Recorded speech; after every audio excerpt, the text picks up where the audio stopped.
Hello, good evening students. I am Sonia Kaushik and you are watching my YouTube channel Sonia Kaushik Biology Expert @KC Biology. आज के lecture में हम लोग करेंगे chapter breathing and exchange of gases. Class 11th biology से पहले 2-3 lectures इस chapter से हो चुके हैं। इसमें हम नीड स्पेसिफिक कुछ इंपॉर्टेंट टॉपिक्स डिस्कस कर रहे हैं। चलिए आज कुछ और पॉइंट्स डिस्कस करते हैं। P50 value, what is P50 value? So when Hb is 50% saturated with oxygen, ठीक है, आपको पता है haemoglobin is a red colour pigment in our blood that carries oxygen. तो जब ये 50% तक सैचुरेटेड हो जाता है, कंबाइन कर जाता है, तो उसको P50 बोलते हैं। नेक्स्ट इज बोहर इफेक्ट, क्योंकि काफी क्वेश्चन आते हैं बोहर इफेक्ट क्या है। So it is the dissociation of oxy haemoglobin. Oxy haemoglobin का जो कॉम्प्लेक्स है ये ब्रेक हो जाएगा कब? जब कार्बन डाइऑक्साइड की कंसंट्रेशन इंक्रीज हो जाएगी। तो कार्बन डाइऑक्साइड की कंसंट्रेशन इंक्रीज होने की वजह से ऑक्सीजन और हीमोग्लोबिन का कॉम्प्लेक्स ब्रेक हो जाता है, ऑक्सी हीमोग्लोबिन कॉम्प्लेक्स, उसको बोलते हैं बोहर इफेक्ट। नेक्स्ट हम बात करेंगे एक केमिकल है 2,3-DPG, दैट इज 2,3-डाइफॉस्फोग्लिसरेट, ठीक है। ये एक सब्सटेंस है और यू कैन केमिकल सब्सटेंस है that form during glycolysis and it is also responsible for oxy hemoglobin complex. ये भी ऑक्सी हीमोग्लोबिन कॉम्प्लेक्स को ब्रेक करता है। कई बार ऑप्शंस पे आ जाता है कि इन सब सब्सटेंस में से या केमिकल्स में से कौन है जो ऑक्सी हीमोग्लोबिन कॉम्प्लेक्स को ब्रेक कर सकते हैं। So that is 2,3-DPG। And next one is chloride shift, Hamburger phenomena भी इसको बोलते हैं on the basis of the name of the scientist.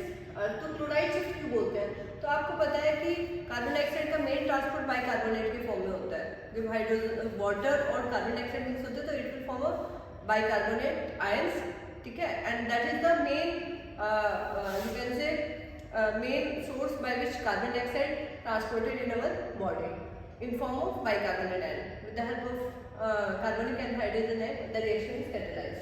तो जब बाइकार्बोनेट आयन का जब इंक्रीज हो जाते हैं तो क्लोराइड आयन क्या हो जाते हैं? डिफ्यूज करते हैं। कहाँ से? प्लाज्मा से RBC.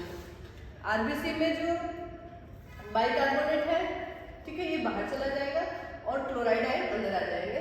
In response of bicarbonate ion chloride ion diffuse from plasma into RBC. Plasma से कहाँ चले जाएंगे? आरबीसी में। क्यों चले जाएंगे? To maintain the electrochemical neutrality, ठीक है। तो बाइकार्बोनेट और क्लोराइड आयन का ये जो एक्सचेंज है इसी को हम क्या बोल रहे हैं? Chloride shift. नेक्स्ट हम बात करते हैं हार्डेन इफेक्ट की। हार्डेन इफेक्ट क्या है? सो डिसोसिएशन ऑफ कार्बा अमीनो हीमोग्लोबिन, जब हीमोग्लोबिन और कार्बन डाइऑक्साइड HbCO2 का जो कॉम्प्लेक्स है इसको कार्बा अमीनो हीमोग्लोबिन बोलते हैं।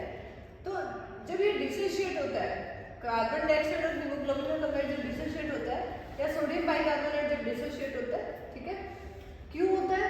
जब ऑक्सी हीमोग्लोबिन कॉम्प्लेक्स बनता है। जैसे हमने बोहर इफेक्ट में देखा था कि जब ऑक्सी हीमोग्लोबिन कॉम्प्लेक्स ब्रेक होता है तब CO2 के साथ कंबाइन करता है।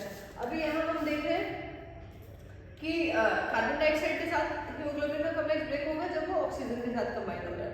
So that all both are effect opposite. तो ये हार्डेन इफेक्ट है और उसको हमने कहा था जब वो डिसोसिएट करेगा ऑक्सीजन के साथ कॉम्प्लेक्स तो उसको हम क्या बोलते हैं? Bohr effect. और ये है हमारा हार्डेन इफेक्ट। तो ये Bohr effect, Harden effect, chloride shift थोड़ा सा आप नोट करके जाइएगा तो हो सकता है इन पे क्वेश्चन नीट में आ जाए। All the very best.